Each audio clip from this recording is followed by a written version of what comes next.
Ils ont finalement persuadé le ministre de la Santé. Bonjour Sébastien Villard.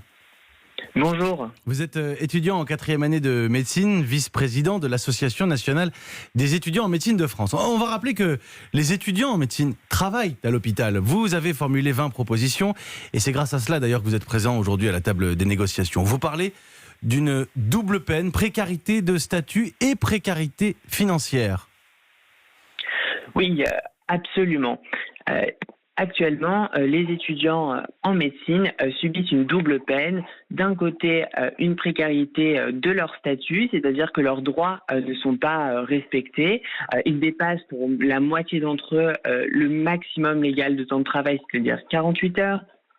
Ils ne peuvent pas bénéficier d'un repos après une garde de 24 heures pour certains. Ils n'ont pas accès à une chambre de garde propre et salubre, et puis aussi une précarité financière.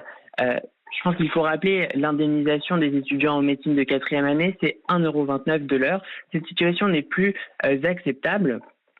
Et nous voulons que cela change. Et c'est pour ça que nous avons adressé une lettre ouverte à Monsieur le ministre des Solidarités et de la Santé la semaine dernière pour lui demander une place à ce Ségur de la Santé, que nos attentes soient écoutées, puisque, rappelons-le, nous sommes les professionnels de santé de demain. Nous ferons vivre le système de santé.